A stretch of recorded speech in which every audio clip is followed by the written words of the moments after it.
So, hello guys! Nandito na naman ang inyong vlogger na si Luis Daniel Vlogs. At ngayon ay magre-reaction video na naman tayo sa panibagong live video reaction sa YouTube. And then, we'll be start now. We will be start now. So ngayon ay yung re-reaction na natin ay kay Mr. Pantas. So ayan. Gaano nga ba katagal ang biyahis papunta sa mga planeta sa solar system to? So, alamin natin yan. So, si science. Okay? Ang buwan ang pinakamalapit na celestial body mula sa Earth.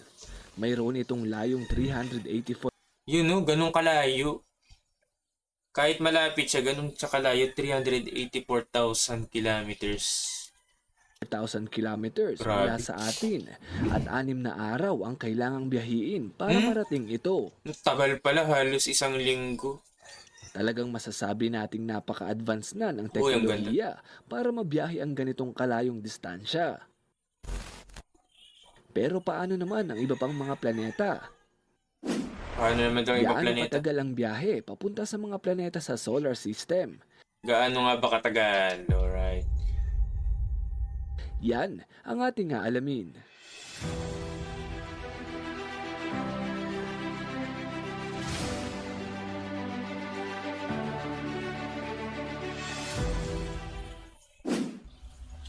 Ayan. Simulan natin sa pinakamalapit na planeta mula sa araw, ang Mercury. Mercury. Mercury ang ipinangalan dito dahil ito ang pinakamalapit sa araw. Sa Roman mythology, si Mercury ang messenger of gods. May kakayahan siyang umintindi ng iba't ibang salita, kaya naman napaka-basic lang sa kanyang tumanggap at magdala ng mensahe sa mga Roman gods and goddesses. Bagamat ito ang pinakamalapit sa araw, pero hindi ito ang pinakamainit. Tama, bakit? Siyempre, sasagutin na natin yan. Alam ko yan. Dahil ang Mercury ay merong manipis na atmosphere, no? Kaya sumisingaw agad yung init. Halos wala siyang atmosphere. Ano merong pinakamakapal na atmosphere? Venus, napakakapal ng atmosphere niya kaya natatrap yung init dun sa loob ng planeta. Kaya ang resulta napakainit sa loob nun, no? Hindi nakukulob ang init dito Oo, yun, dahil tama wala ako. naman itong atmosphere, hindi gaya ng Venus. Ang pinakamalapit na posibleng pwesto ng Mercury sa atin ay hindi bababa sa 77 million Uy, kilometers. napakalayo. Kung pupuntahan natin ang Mercury gamit ang pinaka-advanced na rocket ship na meron tayo ngayon, ay aabutin ng 7 buwan para marating ito. Grabe. Pero kapantas, Tagal din huwag kang pala, no? masyadong ma-excite sa biyaheng ito dahil kahit pa may sapat tayong teknolohiya para puntahan ng Mercury, ay siguradong walang sino man ang gagawa nito. O ba siyempre? Bakit naman?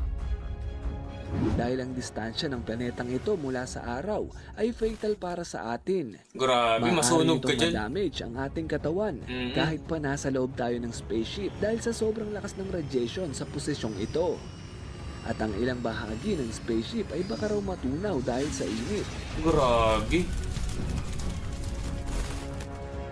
Sunod naman ang Venus. Venus. Ito ang pangalawang planeta sa solar system at tinaguri ang pinakamainit na planeta sa Yan. lahat.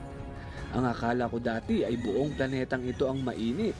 Yun pala ay kalahati lamang. Ha? At ang kabilang bahagi pala ay napakalamig. Grabe naman. Paanong nangyayaring kalahating mainit at kalahating siyempre. malamig? Yung nasa kabila, hindi natatamaan ng araw. So, paano yun? Yun ay dahil sa rotation nito. Ang pag-ikot nito sa kanyang axis ay umaabot sa 243 Earth days. Uy, Hindi gaya grabe. sa atin na Grabe 24 nga, ang hours tagal. lamang. Magigilo na Nangangahulugan yung ito, nasa kabila. nakatumbas ito ng 1 taon sa atin bago magpalit ng araw. Sobrang babad muna sa sikat ng araw. Sa atin nga lang, kalahating araw lang, di ba kalahating, mula hapon. Paglubog ng araw mula alas 6 hanggang alas 5, so gabi, hanggang madaling araw. Malamig na, no? Paano pa kaya yung ganun, halos 1 taong gabi, nagyeyelo ka na nun. Ang isang side nito bago madiliman. Ang side na nakatapat sa araw ay Ayan talaga, umaabot ng mainit. 467 degrees Celsius. Talagang napakainit. Ang ganitong temperatura ay kayang tumunaw ng maninipis na bakal o mahihinang klase ng metal. Ay talaga. Gaya na lang ng nangyari sa Venera 9 at 10 probes. Paglapag na paglapag pa lamang ng mga probes na ito ay natunaw agad ang ilang bahagi nito kaya hindi Grabe. napakinabangan pa. Ang madilim na bahagi naman ng Venus na nagtatago sa araw ay umaabot ng negative 183 Uy. degrees Celsius. Sobrang lamig nun. Ang Halos ganitong wala. lamig naman Grabe. ay kayang pumatay ng tao sa isang iglap lamang. Ayan. Ang Venus ay tinaguri ang kambal ng Earth dahil napakaraming bagay ang kanilang pinagkapareho. Gaya na lang ng pareha silang mayroong atmosphere. Pero buti na lang ay 24 hours lang ang isang rotation ng Earth. Dahil kung 243 days din gaya sa Venus, Ay, ay grabe. siguradong walang nabubuhay ngayon sa ating planeta. Kung sa Earth Eh, ay may mga kumidlat pa. ulap na gawa sa water vapor, dito naman sa Venus ay may mga ulap na gawa sa sulfur. Ay nako. Sa Earth ay umuulan ng tubig, sa Venus naman ay sulfuric acid. Ang Ano? asidong ito ay napakatapang. Ang isang patak Sulfur. nito ay kayang butasin ang balat mo. Grabe.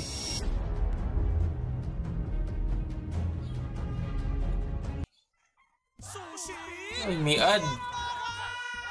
Para gets ang Nanonood sari-sari ng sarap ano ng eh. crab food. Sunod nga yung re-reactionan ko. Downloading ko na. Kasi ano eh. Ayan, lagi ang nangyayari. No? Lagi na lang ang nagkaka-add. Ayan talaga ang sinasabi ko. Lagi na lang nagkaka-add eh. Ay. Sa Earth ay may mga ilog na dinadaluyan ng tubig. Sa Venus naman ay mga lava. Grabe, laba. Laba. Talagang Makulo. hindi mo magugustuhang matulad ng Earth sa kambal nitong si Venus. Iwag talaga. Dahil nga sa temperatura nitong kalahating mainit at kalahating malamig, ay halos ayaw nang tumigil ng lindol dito, malakas man o mahina. Ang layo natin sa Venus ay nasa 40 million kilometers. Ang pagpunta Malayo nito sa- ay hindi bababa sa 5 buwan. Ba't ka pupunta dyan? Ikatlo naman sa listahan ng Ma- Mars na nakapwesto sa likod natin mula sa araw. Ito ang pinaka nakikita ng mga siyentipiko na gawing pangalawang tirahan ng tao Pero sa malabo hindi ng pa din. katangian nito at dahil na rin Yan nga yung yung ano Mars, si Mars. Gagawin nga daw tirahan. Parang malabo pa rin naman. sa distansya nito. Ito ay may layong 59 million kilometers Malayo. lamang mula sa Earth.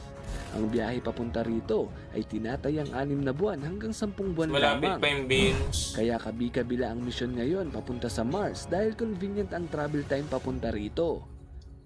Kung babalik naman dito sa Earth ay kailangang mag-antay ng 26 months o lagpas 2 taon Paano ka kaya magatik muli makakabalik? ang dalawang planetang ito. Ang pinakamaagang pagpunta ng mga siyentipiko sa Mars ay sa taong 2024 hanggang 2026. Uy, Tignan ngayon hanggang 2026. na lang natin kung papaano sila makakabalik. Yun ay kung may plano pa ba silang bumalik. Kung gusto nyong silipin ang mga future bahay sa Mars, ay ipinalabas na natin yan sa ating channel. Future Ilalagay ko ang bahay? link sa ibaba. Sunod dito ang Jupiter. Ito ay may layong 640 Ayan, million Jupiter. kilometers Napakalaking planeta niya na gas giant. mula sa Earth. Ang biyahe rito ay hindi bababa Ah, sa 3 napakatagal. taon. Ang Jupiter ang Years. pinakamalaking planeta sa solar system. Kaya naman nasa malayo ka pa lang ay mararamdaman mo na ang gravitational pull nito. Hilahin ka niyan. Sa katunayan nga, ang Jupiter ang dahilan kung bakit napakaraming mga asteroid sa asteroid belt dahil inihila ang mga ito ng kanyang gravity. Kung wala ang Jupiter ay napakaraming mga asteroid mula dito. Ang posibleng sumabit na sa Ayun. So may purpose ang planetang Jupiter sa ating planeta. Para hindi tumama yung mga asteroid na nagkalat sa Earth. Kinukuha niya. Inaano ng gravity, hinihila ng Jupiter. No? So magaling. ating planeta. Ikalima sa listahan ng Saturn. Tinagurian itong Lord of the Rings dahil ito ang planeta na may pinakamagandang singsing sa solar system. Ang distansya nito mula sa Earth ay nasa 1,275 million kilometers. Kailangan ng 4 na taon para marating ito, 8 years naman kung balikan. Kaya kung pupuntahan man ito ng mga astronauts, ay kailangan nilang magdala ng napakaraming board games para malibang sila sa 8 taong biyahe. 8 taon? Tapos hindi mo naman matitiran yun. So, babiyahe ka ba ng ganong katagal? Wag na lang. News. Ito ay may layong 2.97 So, nakakaano lang siya, nakaka-amaze. billion kilometers. Buti na mo yan, napakalayo. Mula sa atin. Ang biyahe dito balikan ay aabuti ng 20 years o halos kalahati. Grabe! Ang tagal nun. 2 dekada. Ng human life. Ang pangalan nito ay nakuha mula sa asul niyang kulay. Sa Greek mythology, si Uranus ang tinaguriang god of heavens and sky. Lingid sa kaalaman ng marami ay may singsing din ng Uranus. Hindi lang siya halata dahil manipis lamang ito. Ang pinakakakaiba sa Uranus ay ang axis nito. Nakatilt ito ng 97.77 degrees. Kaya nag-iisa ito sa solar system na parang bolang gumugulong. Ikapito ang Neptune. Parang bolang gumugulong. Nakaganon kasi siya eh. Okay. Ang layo nito mula sa Earth ay hindi bababa sa 4.3 billion kilometers. Napakalayo. Billion ang kilometers. Ay dito balikan ay aabutin ng 50 years. Kaya kung may pupunta man dito ay kailangang baby pa lang umalis na dito sa Earth.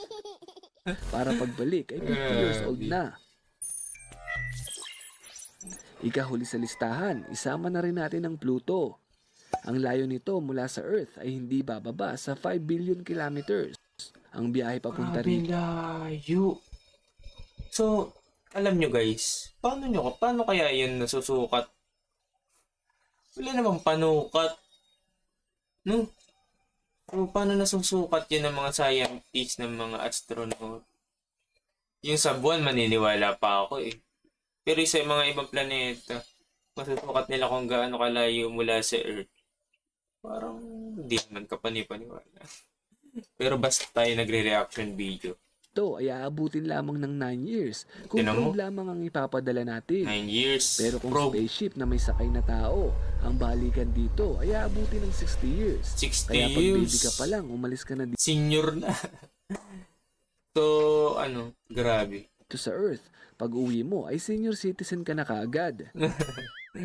So, grabe. Ang Pluto ay nakapwesto sa madilim at napakalamig na bahagi ng solar system. Sa katunayan, ang pangalang ito ay galing sa Roman god of the underworld, Pluto, o parang si Hades sa Greek mythology. Kamakailan lang ay naglabas ako ng video tungkol sa mga dokumentong tinago ng NASA na nagsasabing posible raw na may nabubuhay sa dwarf planet na ito. Kung gusto na mapanood ay click lamang itong thumbnail. So yan, diyan na nagtatapos ang reaction video natin ngayong araw. So yan guys, nalaman natin kung gaano katagal bago ka makapunta dun sa mga planeta. So grabe, no? So dyan na muna ako natatapos ang ating pagre-reaction. So paalam! Kita-kits uli bukas. So bye-bye.